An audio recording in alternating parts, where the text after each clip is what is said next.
La falta de facultades creativas de la mujer es lo que me induce a no ser feminista. No soy partidario de darle el voto a la mujer. No entendemos que la manera de respetar a la mujer consiste en sustraerla a su magnífico destino y entregarla a funciones varoniles. El hombre es torrencialmente egoísta. En cambio, la mujer casi siempre acepta una vida de sumisión, de servicio, de ofrenda abnegada a una tarea. Ved, mujeres, cómo hemos hecho virtud capital de una virtud, la abnegación, que es sobre todo vuestra.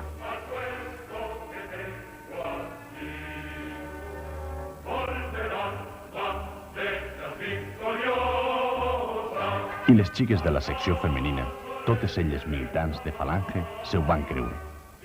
Estes paraules, pronunciades per José Antonio Primo de Rivera en alguns dels seus mítings, van constituir per a elles un credo que va repetir fins a la sacietat la seva germana, Pilar Primo de Rivera.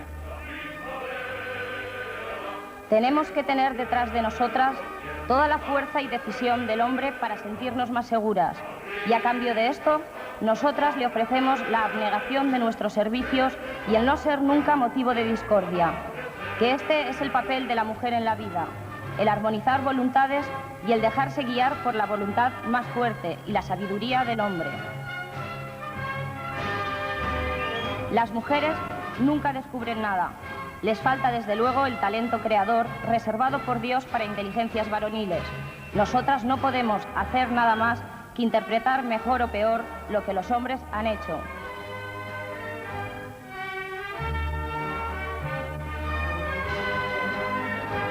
Este era el catecisme que havia d'organitzar la vida de les dones i de les joves espanyoles durant 4 dècades.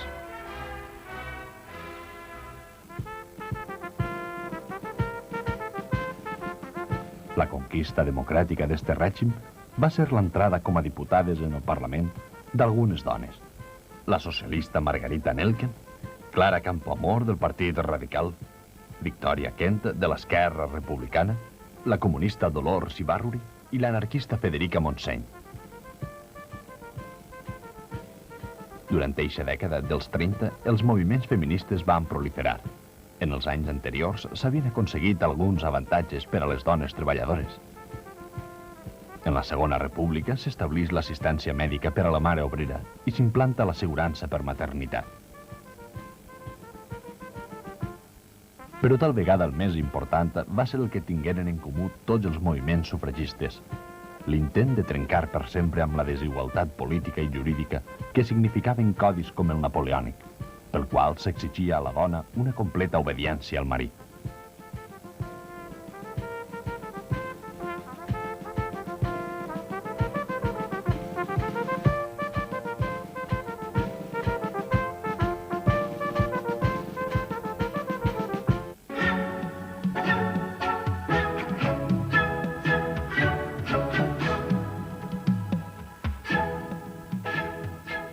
Una sèrie de circumstàncies durant la Segona República, com el separatisme, la crema de convents, les expulsions de jesuïtes, les grans manifestacions comunistes que recorrien el carrer amb el puny en alt, les persecucions a individus de signe políticament contrari a l'establit, van provocar reaccions contràries en una part de la joventut que començà a agrupar-se en cercles disconformes.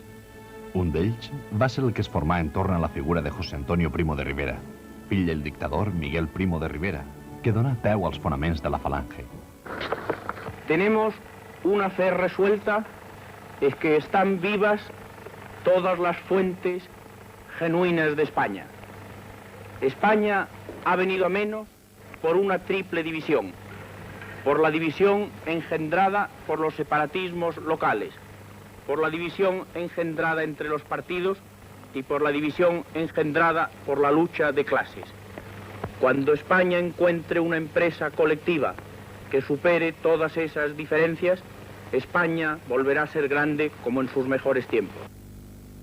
Fuimos a la comedia, a la fundación de la Falange, con mi hermana Carmen, mis dos primas, Inés y Lola, Primo de Rivera también. Fuimos las 4 Y nada más terminarse el acto fuimos a afiliarnos a la Falange, de tanto como nos gustó. Fue una maravilla. Era como el reencuentro con una España nueva, con una España con posibilitats nuevas. L'any 1934, en el mes de juny, naixia oficialment la secció femenina. Tan sols un poc de temps després, alguns dels caps del seu, com Quesada i Pérez Sopenya, anomenaven els càrrecs de l'organització. Pilar Primo de Rivera es convertia en cap nacional y Dora Maqueda en secretaria nacional. Las mujeres tuvieron papeles brillantes que hacer en ayudar a los camaradas de la universidad fundamentalmente, aparte de ayudar a los presos, a la familia de los presos, las visitas, propaganda, etc. ¿no? L'ideal de la dona nacional sindicalista no havia sigut inventat per la secció femenina, sinó que estava inspirat en els discursos de José Antonio que feien referència a la dona. Eixe ideal de dona no s'apartava gens del símbol de l'espanyola tradicional. Catòlica, submisa, muller de marit, mare dels fills, però sí que divergia de l'ideal de dona pensat per les feministes, que s'havia d'emancipar per la via del treball i la cultura.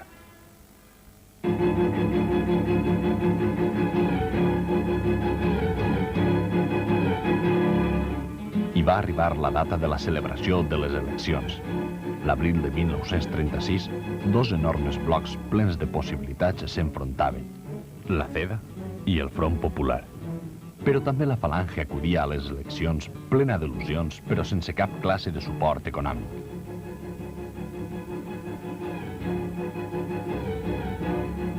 La pèrdua de les eleccions va ser un colp dur per a la Falange, però encara més ho va ser la detenció i empresonament del seu líder, José Antonio Primo de Rivera, a partir d'eixe moment, el gran absent, que li havia donat coherència ideològica i política al moviment.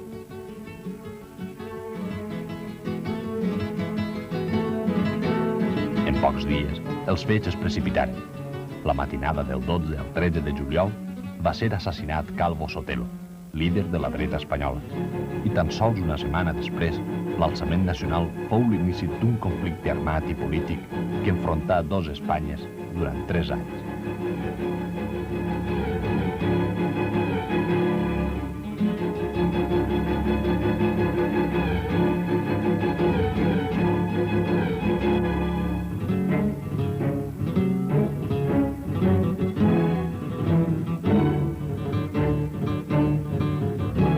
El quarter de la secció femenina va ser instal·lat a Salamanca.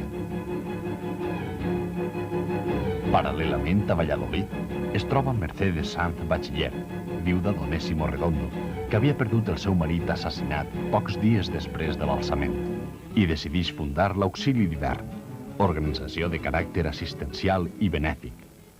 Empezamos ya a trabajar, pues quizás a los 15 días, a hacer una organización, porque yo pensé que el problema era muy grave, sobre todo para los niños, que bien sus padres estaban en la cárcel o bien sus padres estaban en el frente.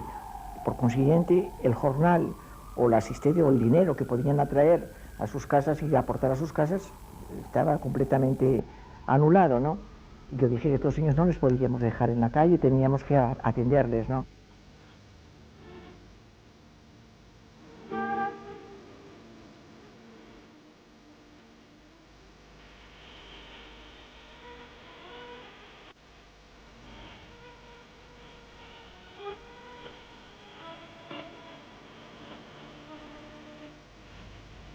Como el invierno pasó y las necesidades continuaban y la guerra también continuaba, dijimos, hay que transformar esta empatía, auxilio social, quizás porque fuese benéfico, que la Secretaría General o que la señora venía que era más política. Per tant, en un principi, estos dos òrgans eren totalment independents, encara que en el seu origen els dos pretenien l'ajuda als camarades del mateix signe polític. Les dones de Falange, voluntàriament durant la guerra, ajudaven en l'auxili social.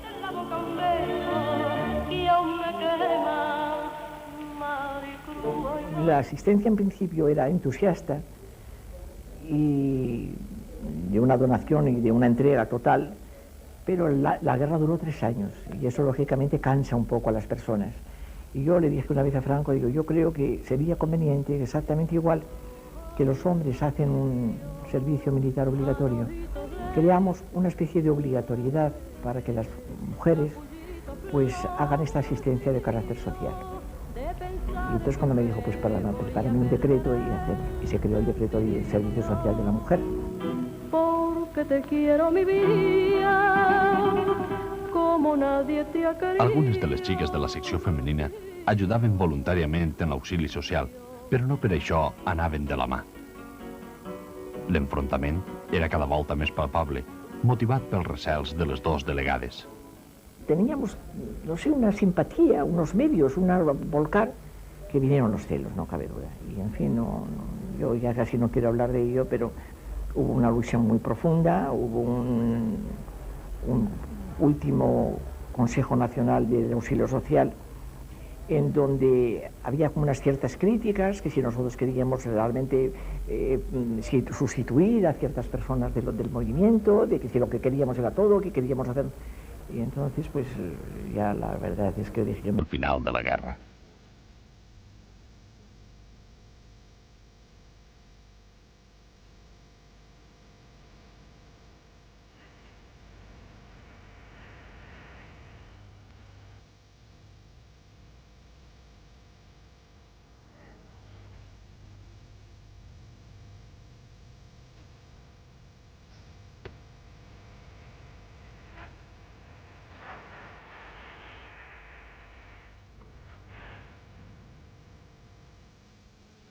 Se concentran 11.000 afiliadas en Medina del Campo en honor de Franco y del ejército después de la victoria.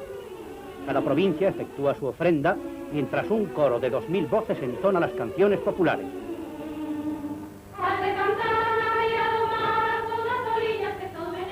Fusiladas unas y en servicios del frente otras, fueron 58 las caídas que conocieron el heroísmo magnífico de luchar y morir por España. El generalísimo impone a Pilar Primo de Rivera la I de oro. Y el histórico castillo de la Mota, todavía en ruinas, es cedido por Franco a la sección femenina, para que en él instale la Escuela Mayor de Mandos con el nombre de José Antonio. Y por allí prácticamente hemos pasado todas las que hemos tenido un cargo en sección femenina, hemos pasado por el castillo. No mucho tiempo, a lo mejor, por ejemplo, las que éramos del SEU, hacíamos cursos más cortos porque nuestra capacidad, capacitación, universitaria nos permitía acumular más cosas en un mes simplemente de curso. Las demás hacían 3 meses de curso en el castillo para la titulación.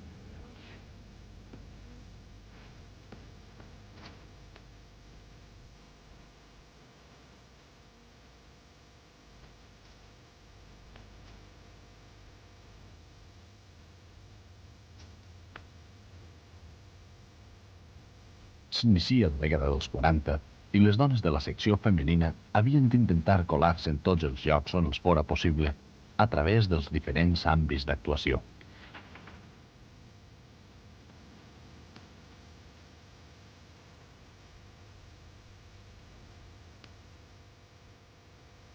A partir de 1945, en les fàbriques on hi havia una majoria de mà d'obra femenina, s'institucionalitzà la funció de delegades d'empresa, alternativa als enllaços creats pel sindicat vertical franquista. Pel que fa a la població rural, esta també va entrar en contacte amb la secció femenina per mitjà d'una organització anomenada la Hermandad de la Ciudad y el Campo. Se inició desde el año 36 ayudando a las campesinas. El campo estaba sin hombres, las afiliadas de la sección femenina de la ciudad fueron al campo a ayudar a las campesinas en todas sus tareas agrícolas, ¿no? O sea, hicimos vendimias, hicimos recogida de aceituna, siega, ayudamos con los rebaños, en la casa, pues con las cosas pequeñas del pueblo, ¿no? De agricultura, de conicultura, del ganado.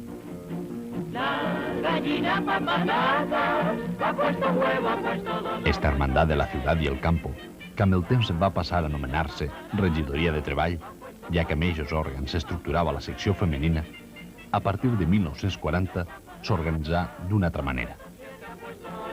Empezamos con la colaboración de Regiones Devastadas, a crear granjas escuelas, primero para divulgadoras rurales, nuestras, ¿no?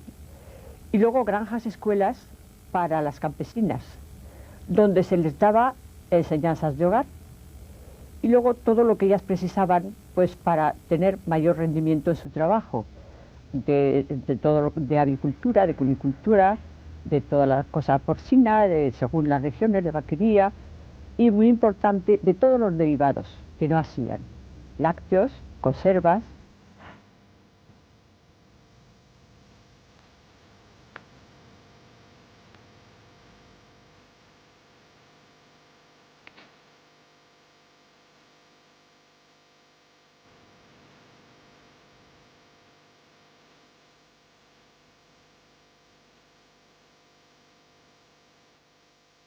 En esta espècie d'escoles rurals s'intentava impartir també una educació religiosa, política, familiar i sanitària, com ho va ser la campanya en favor de la higiene i la vacunació.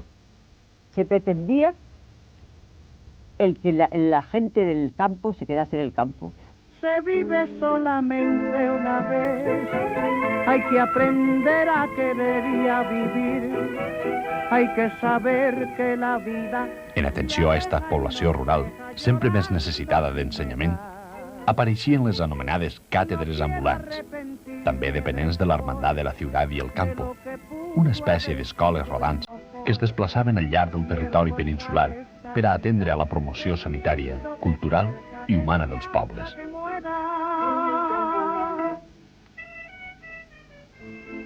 Por toda la provincia iba un equipo en el que iba una divulgadora rural, por supuesto, para todas las campañas, iba una profesora de labores y de trabajos manuales, iba una instructora de educación física, una instructora de juventudes para los niños del pueblo, reunirlos y hacerles actividades, y luego una jefe de cátedra, que es la que unificaba toda la cosa. Mañana cuando te hable.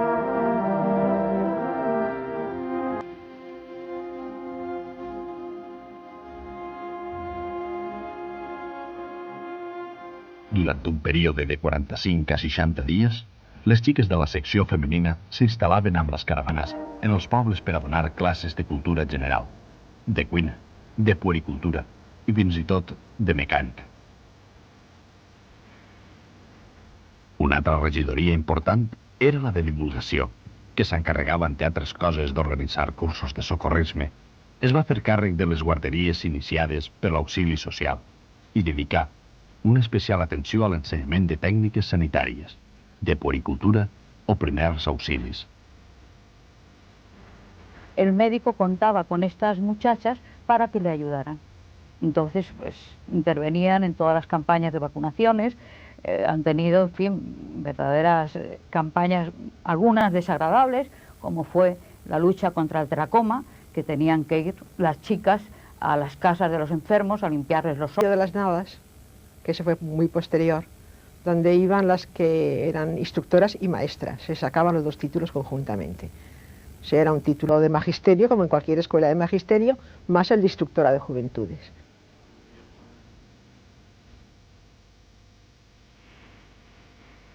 Tot este professorat i els seus ensenyaments entren a sac en les escoles i en la universitat. Cultura i instrucció vindran de la mà d'esta organització. El règim en aquest aspecte els va atorgar prou poder, ja que els llibres de text, programes i matèries d'ensenyament van sofrir, a més d'un control religiós, una revisió des dels postulats de la secció femenina. Una mostra d'això és l'obligatorietat de l'ensenyament de l'assignatura d'hogar en el batxillerat. Però no sols això. Altres matèries imposades van ser les de formació político-social, per mitjà de la qual es difonia la ideologia de José Antonio. Por la vía de la disciplina y del rigor se encuentra correctamente el servicio a España. Por eso, el nacionalsindicalismo llama a una cruzada a cuantos españoles quieran el resurgimiento de una España grande, libre, justa y genuïna. Lliçons que ensenyaven com confeccionar rams corrents, quins eren els objectes d'ornament en les cases, l'esport i la moralitat, quins eren els esports més apropiats per a la dona, conformaven el programa d'economia domèstica. Nadie debe prescindir todas las mañanas de hacer 10 o 12 minutos de ejercicios físicos antes de ducharse. Estos ejercicios consistirán en flexiones de cintura, de piernas, etc. y están destinados a mantener la flexibilidad y la esbeltez de la figura, y son los que las revistas de belleza han hecho populares. Llevat d'atletisme, qualsevol altre esport tenia un lloc en l'ensenyament de la secció femenina, que va aconseguir també implantar la roba que elles pensaven adequada per a practicar l'educació física. La sección femenina fue la que consiguió que se implantara la gimnasia en los centros de estudio como obligatoria, pero había una gran resistencia por parte de muchos sectores religiosos para aceptarla. Y recuerdo concretamente como anécdota, aunque sea decir, en fin, curiosa, no tiene demasiada trascendencia, que cuando intentamos que llevaran las niñas, porque hacían la gimnasia pero con el uniforme de los colegios, lo cual era antihigiénico del todo. Entonces se sacaron los famosos pololos, que eran unos bombachos que llegaban, digamos, modestísimos y discretísimos por debajo de la rodilla. Y muchos colegios religiosos no admitían este uniforme. Y yo recuerdo haber acompañado con una autorización arzobispal a una delegada, a una enviada de la Central de Educación Física de Madrid, de colegio en colegio, rogando a las monjas que admitiesen los pololos para las clases de gimnasia. La secció femenina no solament pretenia que la cultura arribara a les zones rurals, sinó també a la població urbana. Per a tal fi, es van crear unes institucions que depenien del Ministeri de Cultura, anomenades Círculos Medina. Su actividad era esa simplemente, cultural, conciertos y conferencias. Alguna vez se daba algún cursillo de, qué sé yo, pues de pintar abanicos, o cuando llegaba Navidad confeccionar centros navideños, a veces cocina navideña.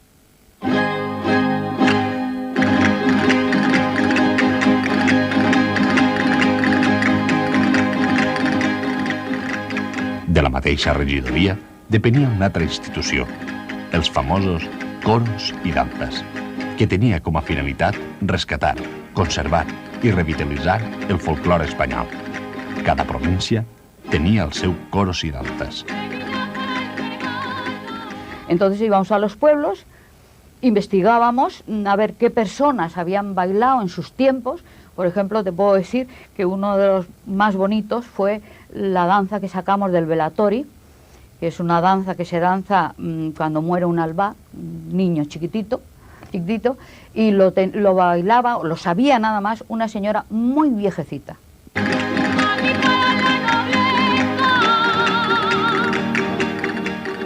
Estos grups de coros i danzas assistien tant a nivell nacional i internacional a concursos que s'organitzaven al llarg de l'any.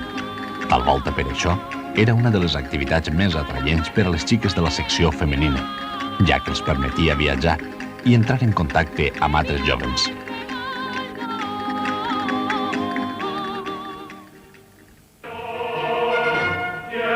Pel que fa a les més menudes, podien disfrutar d'altres activitats.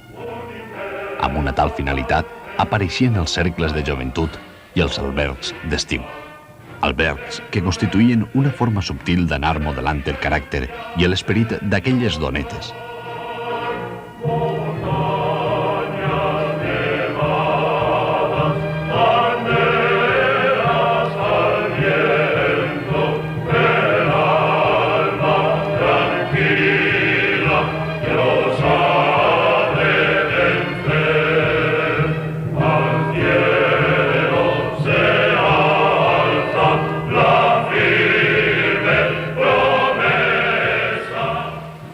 Però com que qualsevol moviment necessita sempre uns òrgans d'expressió, en l'estratègia de la secció femenina no podien faltar eixos instruments, que depenien de la regidoria de premsa i propaganda. Era bazar para niños, consigna para el magisterio, y la revista femenina cambió a lo largo de estos años, empezó siendo Medina y luego fue Teresa, que es la que ha quedado hasta última hora. En definitiva, la seva finalitat era divulgar no solament la ideologia, sinó també la nova estètica que per a la dona ha dibuixat la secció femenina. Se consideraba en sección femenina que el papel de la mujer dentro de la familia es básico, es fundamental y que de ella depende en realidad pues toda la sociedad. O sea, tal como sea la mujer en la casa, la madre de familia, y es como será la sociedad española. Entonces, el que esta mujer tuviera una formación completa en ese sentido, ya aparte de su formación intelectual o moral, eso ya es distinto. El paper subaltern de la dona era difós en l'escola, en les lleis i també en la premsa, per mitjà d'eixes revistes, de manera que el sexe femení no tenia massa alternatives per a deixar de convertir-se en donetes de sa casa i somiar amb un marit, uns fills i un piset bellament decorat.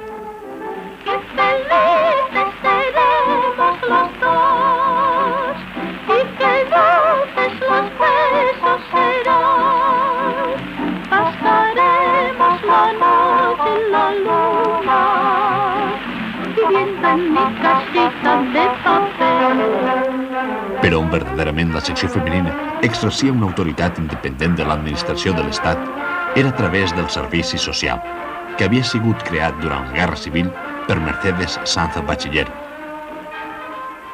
Yo creo que daban más importancia, Pilar creo que dio importancia, y puede ser que hiciese bien, más a la formación de esos 3 meses que me había dicho, de eso, más bien a eso que a la asistencia personal de un trabajo. Yo creo, porque ya evolucionó, porque las necesidades eran menos. Amb eixa finalitat es creen les escoles d'hogar, perquè les xiques que complien el servici social s'ensenyaren a ser bones ames de casa durant els 3 mesos que dura eixa primera part teòrica. Prácticas de hogar, digamos, o sea, igual había costura, había labores, había cocina, había puericultura, lo que se suponía que una ama de casa y una futura madre de familia podía necesitar, enseñanzas prácticas para ella. Y luego cumplidores de servicio social prestaban servicio también, por ejemplo, en las guarderías infantiles. En las guarderías infantiles teníamos un profesorado, una maestra y unas instructoras, pero luego teníamos una ayuda de cumplidora de servicio social. En guarderies, en menjadors d'auxili social, en departaments de premsa i propaganda, en divulgació, on fora. Però era obligatori per a totes les dones que tenien entre 17 i 35 anys. I era imprescindible presentar el certificat d'haver realitzat la prestació per aconseguir el carnet de conduir, el passaport, un lloc de treball en l'administració o en fàbriques de l'Estat, o poder continuar assistint a un centre cultural i recreatiu.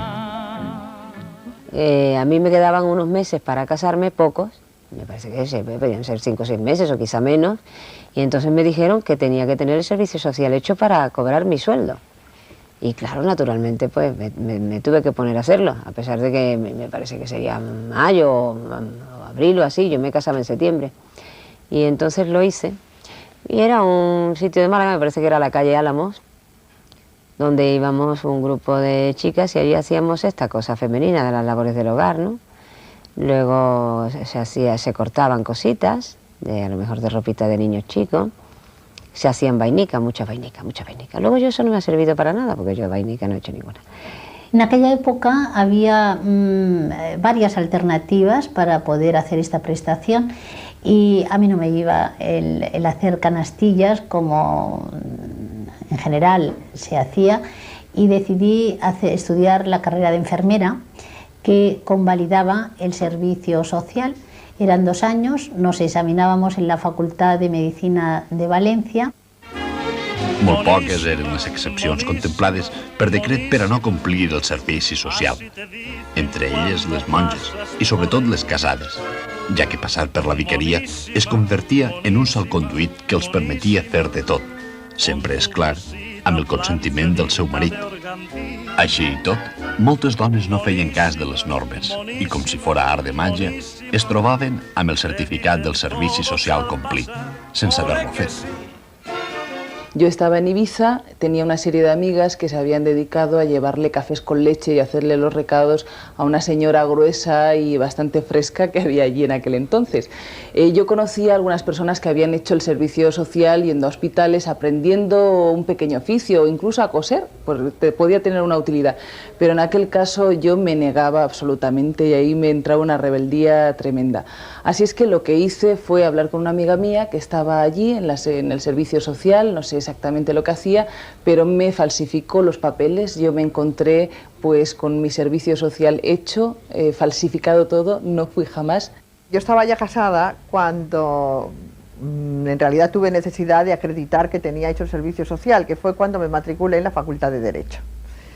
Pero a mí no me interesaba en aquel momento decir que estaba casada, porque al mismo tiempo tramitaba una matrícula gratuita en razón de ser hija de caído. Todo esto que te cuento pues era falsedad sobre falsedad, porque ni yo era hija de caído y hubiera tenido que acreditar que estaba ya casada y que por eso estaba exenta del servicio social, pero entonces no hubiera recibido los beneficios de esa matrícula gratuita. Entonces, bueno, lo que yo hice fue ir a una delegación del servicio social, que era una oficinita que estaba en Barcelona, en la Plaza Universidad, donde había una pobre chica haciendo el servicio social a su vez, con un aspecto de aburrimiento infinito, y decirle, mira, yo querría que me hicieras un papelito diciendo que yo estoy exenta del servicio social, pero no por qué, no las causas. Y la chica cogió un papel, lo escribió a máquina, me puso un sello que encontró por encima de una mesa, y con eso yo me fui a la Facultad de Derecho y fue suficiente, ¿no? Y nadie duda que es necesario saber cambiar un pañal o fregar un plato, pero tanto un hombre como una mujer. Y la misión que tenían este tipo de servicios era que la mujer se convenciera de su papel en la sociedad, que era el papel de señora sojuzgada y dependiente del marido, de quien fuera, ¿no? Així i tot, i encara que sembla una contradicció, són les dones de la secció femenina les que inicien la reforma del Codi Civil per a millorar la situació de la dona amb una llei de 24 d'abril de 1958. Esa modificación se realiza, como te digo, a raíz de la situación espantosa en que se encontraban las mujeres y además es pequeñísima. O sea que la mayor parte de los problemas de las mujeres no se resuelven, ¿verdad? Pues, por ejemplo, a la mujer le estaba prohibido ser testigo en los juicios, ser testigo en los testamentos. Entonces hacen una añadidura que pone, a la vez que los locos, los sordomudos sin instrucción, los quebrados y concursados, etcétera, ¿verdad? Gente toda de mal vivir, pues las mujeres. Entonces añade, la reforma añade, dice, las mujeres casadas sin el consentimiento de su marido. Y esta es la gran reforma. Y esa ley, pues bueno, sí, tiene algún avance, pero por ejemplo mantiene todavía la necesidad para la mujer casada de pedirle permiso a su marido para poder contratar su trabajo y hasta para cobrar su salario. Con lo cual, el año 62, que se aprueba el reglamento de aplicación, es posible, no solía suceder, pero es posible que el marido le diera permiso a la mujer para trabajar, pero luego fuera él a cobrar el salario a final de mes a la empresa, porque la mujer casada no tenía disposición ni de sus propios ingresos. El preámbulo que está firmado por la propia Pilar Primo de Rivera, el preámbulo de esta ley, dice: no está en nuestro ánimo de ninguna manera elaborar una ley feminista. A la dona continuaven estant liberades les carreres de les armes i les de magistratura. En la dècada dels 60 encara hi havia qui es plantejava si era o no femení que la dona fora jutge o comandant d'artilleria, com donen a entendre les paraules de Manuel Herrero Tejedor, secretari general del moviment, en dir que aquestes activitats eren contràries al sentido de la delicadeza, que és consustancial a la mujer. Encara i tot, les dues lleis anteriors demostraven que el règim havia dotat a la secció femenina d'un ampli marge d'actuació. Y a través de consejos, de órganos consultivos, con una sensible significación representativa, pues podían cambiarse algunos supuestos iniciales y darle a determinados grupos o a determinadas delegaciones u organizaciones pues un papel de mayor significación política. Y esto es lo que hizo Franco al darse cuenta de que la labor de la sección femenina estaba proyectada sobre el pueblo, tenía una significación entrañable y popular. La obra que hizo la sección femenina se olvidará como se olvida todo, ¿entiendes? Pero fue una... La tarea, y nos referimos ahora a la calificación de los que le hicieron, debe considerarse ejemplar.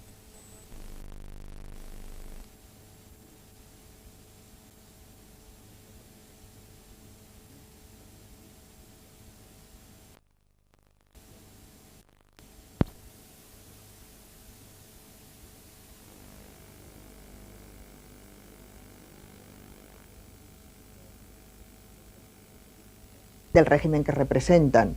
De tal manera, pues el auxilio social, que fue otro montaje de ellas, iba a darles comida a los niños de los padres que habían fusilado sus compañeros de partido, o que les habían dado el paseo, o que estaban en prisión por años y años y torturados y muertos de hambre en la cárcel. Seguramente Auxilio Social le dio alguna sopa de cebolla al hijo de Miguel Hernández mientras éste agonizaba en la cárcel de Alicante.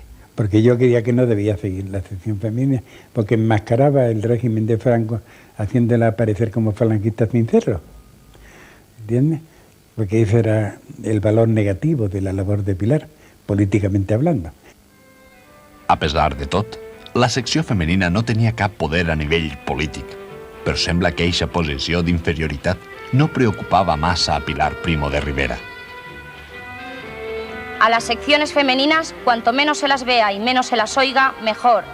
Que el contacto con la política no os vaya a meter a vosotras en intrigas y habilidades impropias de las mujeres. Nosotras atendamos a lo nuestro y dejemos a los hombres, que son los llamados para que resuelvan todas las complicaciones que lleva en sí el gobierno de la nación. El fet és que tot eixe muntatge de la secció femenina i del seu cap visible, Pilar Primo de Rivera, envoltada de tots els privilegis que li atorgaven ser germana del màrtir i ideòleg del moviment, havia sigut possible gràcies al suport econòmic del règim. Això només té una traducció. En anar desmembrant-se este, la secció femenina començà a tambalejar-se.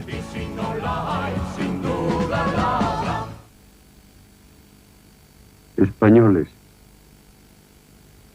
Franco ha muerto. El 20 de novembre de 1975 mor Franco i 2 anys després, per un decret llei d'abril, es dissol el moviment i Pilar Primo de Rivera presenta en els dies següents la seva dimissió com a delegada nacional de la secció femenina. 3 dones a continuació la substituïren en el càrrec successivament, però el moviment havia sigut dissolt i la secció femenina depenia de la Secretaria General del moviment. La seva existència ja no tenia sentit, de tal manera que es va dissoldre. Las componentes de la sección femenina, sobre todo los cuadros de mando y de responsabilidad que habían hecho unas oposiciones al Estado en un determinado momento, creo que pasaron al Ministerio de Cultura. Pero los mandos de mayor responsabilidad se fueron a su casa, no recibieron recompensa de ningún tipo. Una cosa ben certa és que en la seva època van anar construint un castell en l'aire que de colp, en arribar la democràcia, es va desmuntar, sense deixar constància en les noves generacions que no van viure la dictadura. Ni idea, no tinc ni idea. Bueno, es algo que llevaba en la época de Franco, eso, ¿no? Ni idea. ¿No qué es eso? Ni idea, ¿no? No. Bueno, he oído hablar porque el otro día trajo mi hermana unos papeles, pero no sé exactamente en qué consiste. El què? El servei social de la secció femenina. El secció... Ara em ve de sobte, però no és el que és. Ara mateix no sé el que és. Si és lo de això que ha sortit, que ha eixit ara del treball de la dona, una associació independent. Ara. Que com? El servei social de la secció femenina. Què? Si saps el que era. Pues no. La secció femenina va acudir de bona gana allí on se les necessitava, en les colònies d'Àfrica, en Guinea i en el Sàhara, per atendre l'ensenyament i la sanitat dels nadius. Se'n van anar amb la Divisió Azul per assistir sanitàriament els ferits. A València es volcaren per ajudar els més necessitats quan l'arribada del 1957.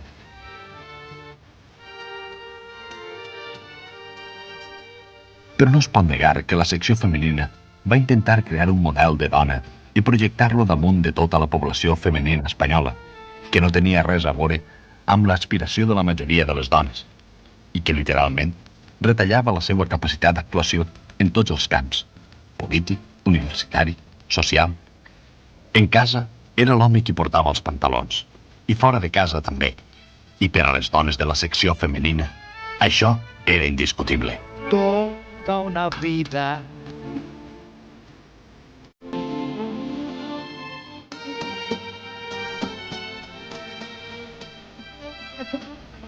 Ni...